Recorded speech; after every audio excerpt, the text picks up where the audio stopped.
3, right?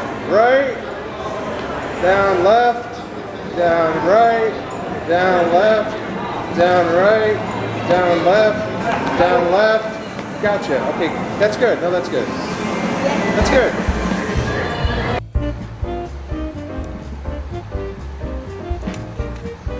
He's floating. It's flying.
Because I don't do it. I mean, other than the occasional evil laugh, because that's fun, and that's always cheap. But if you want to speak in suit, as Nostruct has demonstrated before, he has a voice for his character, and it's absolutely perfect. You have to know what your character would sound like if you would like to talk in suit. You have your goofy characters that are going to be, hello everybody! Goofy, toony characters like that. It's wonderful. Then you're going to have your stoic, almost stiff characters. So, you got to know how you would put that voice to that character if you were to talk in suit. Next sub point, to not talk in suit, otherwise squeakers. I personally don't talk in suit. Again, evil laugh, a little bit, maybe a hiss or two, just for fun. But if you were to not talk in suit, you would definitely depend on actions more so than words. For example, if I were to hand this, which is lit by the way, to Snow, how will you communicate that you want somebody to put that out? Don't throw it at me. You gotta work on your actions as opposed to your vocals. And so you did a wonderful job, thank you so much. I will give you your mallet back in a minute, even though you were late. All right, let's see. How about I put you to work? Can you find us a victim for our next experiment?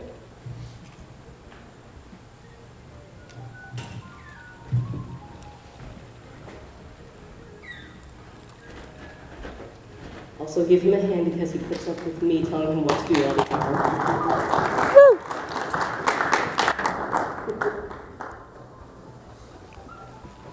Oh, are we volunteering somebody?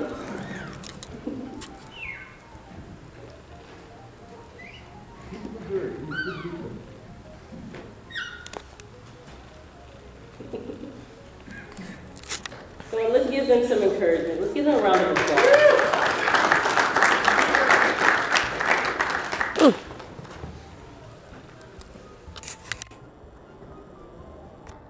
Thank you so much, Snow. You are a very loyal henchman. And maybe, just maybe I'll give you your mallet back when you get up here. Maybe. Well, don't give me that attitude.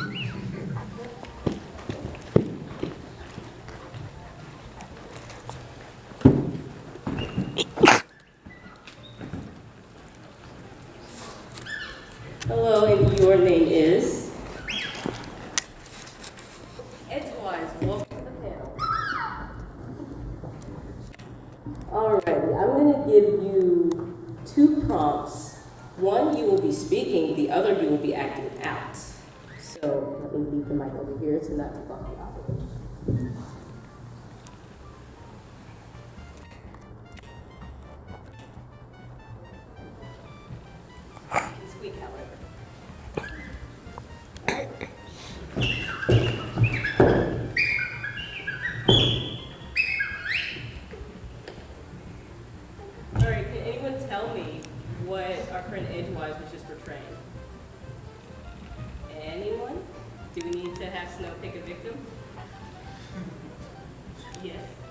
anger or an argument.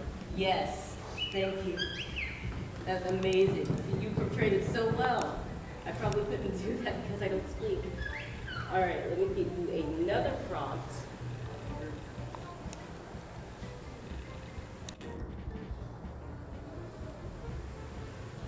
So you can speak for this one. You can speak sweet or voice.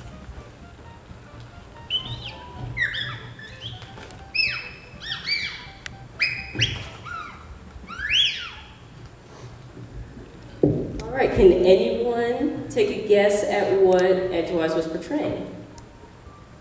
Yes. Oh, bro.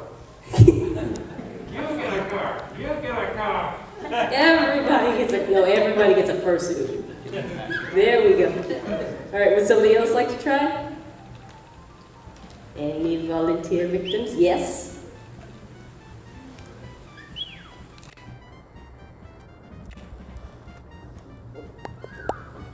Let me take you a microphone.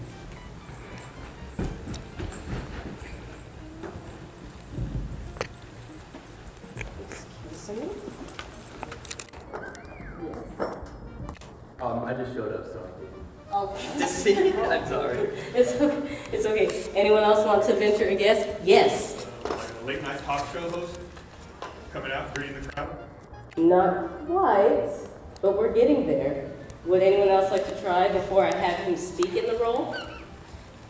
Opera singer. No. All right, now you can speak while portraying that exact same prompt that I gave you. Actual voice. Or character voice if you'd like to. Okay. It's wonderful to see you all. Oh my God, I've missed you for years. You there, I saw you last year at the con. Wonderful, great coming back. Yeah, nice to see you all. I love you all. Thank you for coming to this panel. Let's give him a hand. Now, can anyone guess now that he's spoken in his role? Congoer. Congoer. Let's take it a step further. Why are we congoers? Why are we happy about He's this? happy to see his friends again. Yes. Very excited. Yes. Another word for happy? Very close. Exuberant. He's very excited to see everyone. Thank you so much, Edgewise. Let's give him a round. Woo! Because he didn't have to be the victim for this experiment, but Snow chose him. And now we get to my favorite part of character performance. Props. Yes, we can have it back. This is a big thing that I use, oh gosh, when I suit with cloth. I use props all the time. You get the donut, it's fine. It's not gonna explode or anything yet. But anyway, I really love to use props with clawing. I'm not really good at actual interaction unless I use the animal. Because I get to sneak up behind somebody and just prop this on their head. It's beautiful. I love working with props. But again, props aren't for everyone. Let's see. All right, Snow, you're gonna be my victim this time. Yes, you're gonna be our experiment this time. Yes. All right. Your prompts, you're a villain already, so I can't do this. No, I got it. You can be trying to sell a very explosive donut to somebody. It's not gonna explode unless you eat it.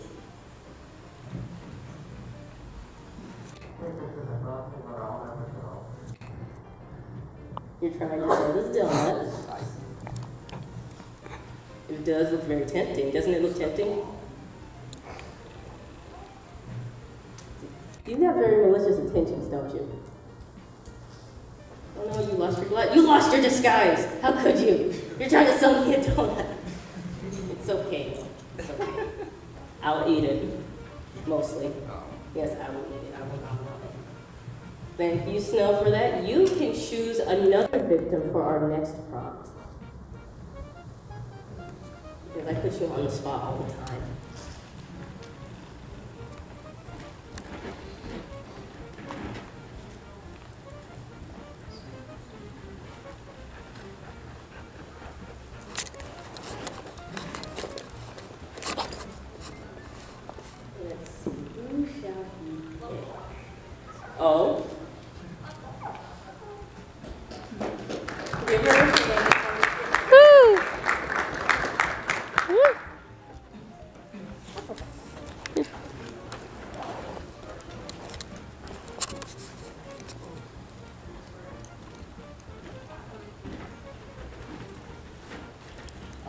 have impromptu introduced you. Would you like to introduce yourself to everyone? Hello everyone, my name is Abergwine from YouTube series called Furries in the Media. What's up, y'all? Woo! Woo! Woo!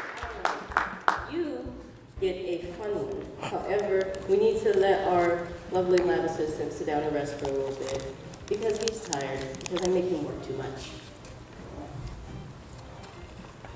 All right, everyone. I'm going to put the microphone down so that others can figure out what is going on here.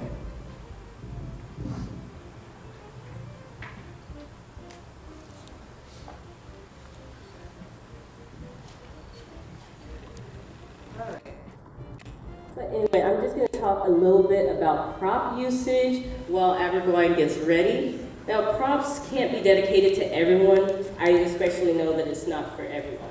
Because if Chloe were to run around with a donut, I'm pretty sure it would look odd. Especially if you know her character. Why would somebody evil run around with a donut? Unless they were trying to sell it, Snow.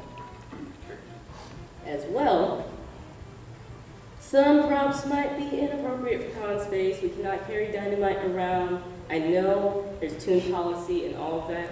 We cannot carry this around. Well, there goes my assistant. Look, anybody try to figure out what Abergwine's motives were? Anyone? Mischief. Yes, very mischievous fox. Dropping an anvil on my lovely assistant. Behave. But like I said, most people can dedicate themselves to props, other people can't. It is a hassle for me after a while to carry around a giant anvil. So it might not be for the best that you carry around something large and heavy for your safety's sake. But at the same time, oh, are we running out of time? No. Oh, okay. But again, make it for you. Make it fit your character. Make it personal. Everybody knows me because I run around with an anvil. That's my trademark. But then again, other people are known for speaking in suits for their character voices or for squeaking everywhere. I don't know if Telephone's here, but she is probably the first squeaker I have ever discovered. Let me think. What else? Other people have big movements, and that's what sets them apart from being just a statue fursuiter that is kind of boring and dull. Like, you're wearing this giant costume. Be happy about it. You gotta get out there, make your mark on the world, be crazy, be stoic, be who you want to be. B-A-R-B-I-E. Just like my lovely Snow. His motives are unknown, whether it be out of pure infatuation with me for some reason that he's here, or because he likes to cause a little mischief. His character, he knows his character. He knows exactly how to perform as his character. You'll have to forgive me. I came in contact with a very dangerous isotope on Monday. I think you've heard of it. It's called pollen. Very dangerous. But anyway, do you guys have any questions?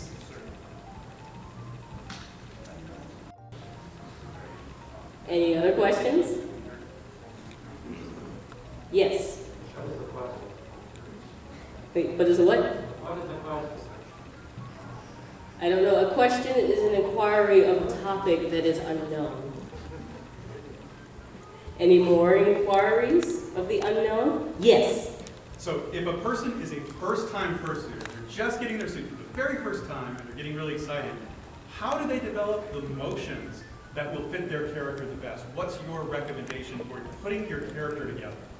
That is a very good question. If you've already predetermined your character personality, it'll come a bit easier. If Clawy was goofy and adorable like Snow, she'd be walking around like this all the time, but I would still make sure to stay within my limits. If I have a new character development or movement that I would like to go into, I would try it out, but if I feel like it doesn't work, then I'll maybe go back to square one, or I would see if I could change it a little bit to make it work for me, or whoever's suiting for the first time, they figure out how to make it work for them. It's all about learning and trying new things. Because I definitely wouldn't be up here speaking to you guys if I didn't decide, you know what, let's do something new. Yes? So when you're, going back to like a first time experience, if you're making a character, which comes first? Making your character, like does your character drive the suit, or do you make the suit and then that drives your character creation? It can honestly work both ways. I develop the character first. I think about, if I see the design, I start thinking, okay, what would this character do? What would they act like? What would they sound like? What would they eat? It really does come down to detail when you're working on your character, their performance, and even the littlest detail might help take your performance to the next level. If you have the suit first, that's a little bit of a challenge for me because I have to figure out, okay, what can I do in suit without straining myself? What can I not do in suit that would potentially hurt me while I'm suiting? So it kind of works both ways, but again, you gotta work for what's best for you for your performance without hurting yourself or your character design that you want to move forward into this giant character. Any more questions? Yes? What motivated you to go towards a mischievous or an evil suit or character? My motivation for that is that villains have the most fun. They all do, and we know it. They love doing what they do.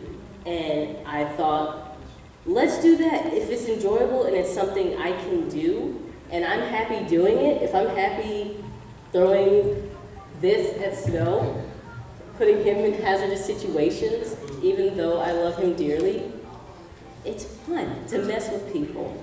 As long as, again, you're being safe about it. Mischief can only go so far because when you lose your licensing from Acme, it creates a problem. And it's very difficult to break out of prison. Yes? In psychology, usually, like just outside of fursuit, usually your posture determines like your mood. Like you keep your chin up, your shoulders up if you feel confident. When you have your hands open, if you are like open to other people. That stuff sort of carries over to fursuiting. Like if there's like a certain stance, I guess you should just like adopt and make you more like open, more vibrant, I guess. I kind of like an open-ended question, but. Well, it actually really is the case. You, as a human, you can hold your head high, you can slouch, but whatever motion you choose, you can definitely translate that into suiting to an extent. Again, don't hurt yourself while trying to do it. If you walk around with a slouch all day, your back is going to hurt because fursuits are heavy. These heads are not really that light when you think about it. But again, you just work your posture into what you like to do. Clawy is a confident character, but also a sneaky, conniving character at the same time. She's confident about being conniving is what I'm trying to say. Any more questions? Yes? Are there any points in time where you should not stay in character, other than maybe overheating?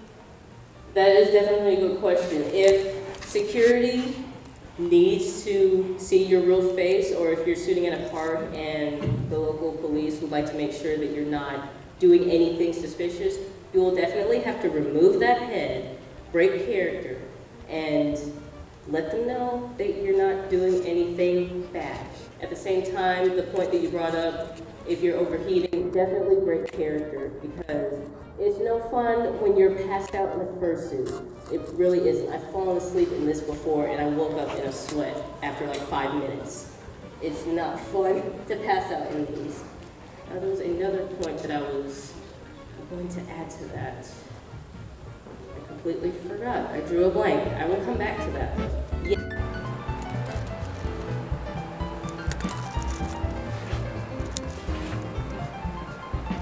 Good Lord. Science is happening.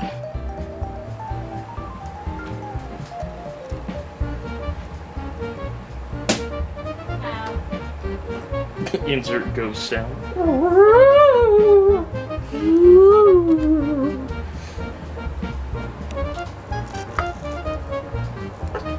undid it, guys. We did a science.